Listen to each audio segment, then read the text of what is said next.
ये दुरई गांव में अपने सचिन शर्मा और दूसरे एक शुभम, दो अपने लोगों को अभी जो विगत दिनों में एक हमला समाचार पत्रों में और टेलीविज़न के माध्यम से जानकारी मिली थी कि हमले में उन दोनों को नाम दर्ज करके जेल भेजा गया है।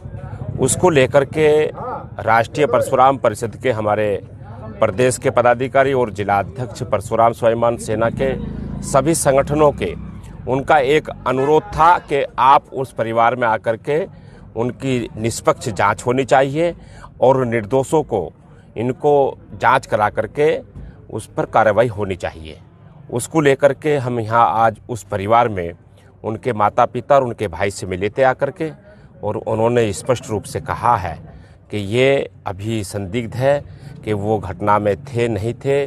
उसको पुलिस ने उठाया तो उस सारी बात को लेकर के जो AII के जो अध्यक्ष हैं और सांसद हैं उस पर जो हमला है, तो वो लगातार जो एक बहुत कटुर भाषा और जो आक्रामक और सबको गाली देने का काम कर रहा था, तो उस पर क्या ये आवश्यक नहीं है कि इनको वो बच्चे थे नहीं थे, तो जांच करने पर पता लगेगा। हमने परिवार से स्पष्ट रूप से कहा, राष्ट्रीय परशुराम परिषद उनकी जो है और परशुराम स्वाभिमान सेना उनकी पूरी तरीके से पैरवी करेगी और उनकी जांच कराई जाएगी और उस पर हम उनको सहयोग करेंगे, और ये जो है निश्चित रूप से दूध का दूध और पानी का पानी होगा। हाँ, तो वो सब निष्पक्ष जांच का प्रकरण है। उसके कहने से कौन है क्या है वो सारा जांच होनी चाहिए। हम भी उस बात को कह रहे हैं कि वो निर्दोषों को नहीं फंसाना चाहिए। योगी सरकार के एक मंत्री ने हम पर गोली चलाने वालों के परिवार के पास जाकर उन्होंने एक बयान दिया कि ओवैसी पर जिन लोगों ने गोली चलाई उसकी तहकीकात होनी चाहिए। बाबा मित्रों, जरा ये तो बताइए, आपका मंत्री उनके परिवार के पास गया? वो जो वीडियो में वो लोग जो गोली चला रहे थे, एक लाल और एक सफेद शर्ट पहने हुए, वो किसके घर के दामाद थे? इतनी मोहब्बत इनको क्यों पैदा हो गई गोली चलाने वालों से?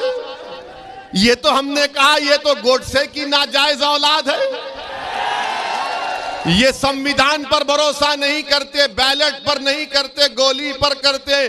तो बाबा ये बात अब मालूम हो चुकी है कि जिन्होंने हम पर गोली चलाई तुम्हारी सरकार का मंत्री जाकर उनकी तायीद कर रहा है। ये तुम्हारा माफिया राज से मुकाबला? सुन लो बीजेपी वालों, तुम तायीद करो गोलियां चलाने वालों की। हमने पार्लियामेंट में भारत की सबसे बड़ी पंचायत में खड़े होकर अल्लाह उसके रसूल को हाजिर नाजिर जानकर हमने कहा, जब तक असदुद्दीन ओवैसी जिंदा रहेगा, जब तक अल्लाह रखेगा, मुझे सिक्योरिटी की जरूरत नहीं है। मौत मेरी हिफाजत करेगी इंशाअल्लाह ताला।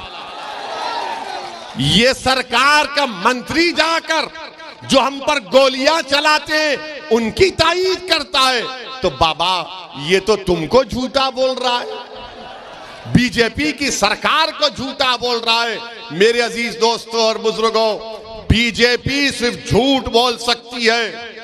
आपको याद होगा लखीमपुर खीरी में वो टेनी का बेटा अपनी जीभ से 4 लोगों को उनकी हत्या कर देता है, मगर वो मंत्री बरकरार है। आज योगी का मंत्री जो हम पर गोलियां चलाते हैं उनके घर को जाता है, तो मालूम हुआ कि ध्रुवीकरण और तुष्टीकरण की राजनीति अगर कोई शुरू से करती आई है और करती रहेगी तो उसका नाम नरेंद्र मोदी और योगी आदित्यनाथ है। और उसके बाद हमसे कहते हैं कि तुम्हारी जान को खतरा है। अरे मेरे बाल को भी खतरा नहीं है, कुछ नहीं होगा इंशाअल्लाह ताला।